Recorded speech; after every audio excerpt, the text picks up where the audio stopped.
Bonjour, je suis Florian de Greux Games. Aujourd'hui, je vous présente Kitsu. Kitsu est un jeu de Thomas Favrelière illustré par Nayad. C'est un jeu qui se joue à 2, 4 et 6, donc soit à 1 contre 1, soit par équipe de 2, soit par équipe de 3. Le but du jeu est d'amener son pion Kitsune sur la dernière case du plateau de sagesse pour remporter la manche. Le jeu se joue en 2 manches gagnantes. Pour commencer, placez la carte de mise en place en fonction du nombre de joueurs au centre de la table et récupérez les cartes de clan. Donc certains seront du clan orange, certains du clan bleu. Tout le monde connaîtra le clan d'affiliation dès le début et ce clan sera donné en fonction de la position autour de la table. Ensuite, prenez les cartes Kitsu. Tous c'est des cartes orange et bleu de valeur 1 à 6, ainsi que de cartes spéciales. Il y a 3 cartes spéciales. Donc, on prend ces cartes, on les mélange, on les distribue aux joueurs et aux joueuses.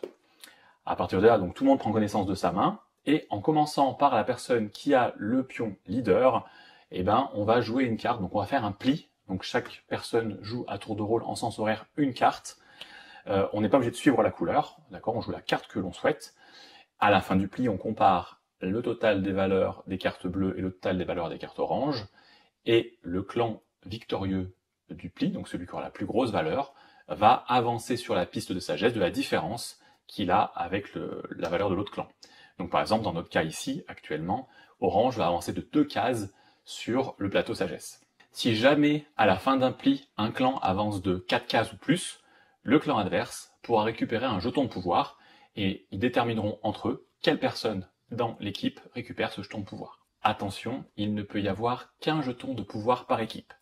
Donc si le clan adverse avance de plus de 4 cases, mais que vous n'avez pas utilisé le jeton de pouvoir que vous aviez déjà, vous n'en gagnez pas. Le pion leader va passer au joueur à gauche, on défausse les cartes jouées, on continue donc une succession de plis jusqu'à ce que l'un des pions Kitsune d'un des clans, d'une des équipes, arrive au bout de la piste de la sagesse. Si jamais vous avez joué toutes vos cartes et personne n'est arrivé au bout de la piste de la sagesse, la manche n'est pas terminée, on reprend les cartes, on les remélange, on les redistribue et on continue la manche avec des nouvelles mains. Donc maintenant, là vous connaissez les règles du jeu, hein, c'est très simple. Maintenant il y a des petites subtilités qui vont arriver sur l'application des jetons pouvoir et les cartes spéciales. Donc on va commencer par les cartes spéciales. Donc il y a 3 cartes spéciales. Il y a la carte Katana, quand vous la révélez, cette carte Katana, elle vous permet de mettre face cachée et donc de détruire une carte de valeur numérale précédemment révélée. Ensuite, il y a la carte Kitsune Noir vous permet de forcer la personne après vous, donc dans le tour de jeu, à jouer une carte de votre couleur. Donc par exemple, je suis orange, la personne à ma gauche est bleue, obligatoirement, c'est comme ça dans la mise en place. Donc je joue une carte Kitsune Noir, et donc la personne à ma gauche sera obligée de jouer une carte orange à son tour. Si elle n'a pas de carte orange en main, elle peut jouer une carte bleue ou une carte spéciale. Mais si elle a une carte orange, elle est obligée de jouer une carte orange. Elle n'a pas le droit de bluffer, ni de mentir.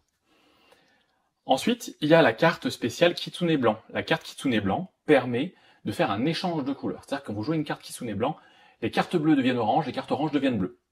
Et donc ça sème un peu la pagaille. En sachant que si une autre personne joue une carte Kitsune Blanc dans le même tour, elle s'annule, et donc les couleurs restent bleu pour bleu, orange pour orange. Passons maintenant aux jetons de pouvoir. Comme je l'ai dit, il peut en avoir qu'un seul par équipe. La personne qui a un jeton de pouvoir, elle pourra jouer un jeton de pouvoir en même temps que sa carte, d'accord?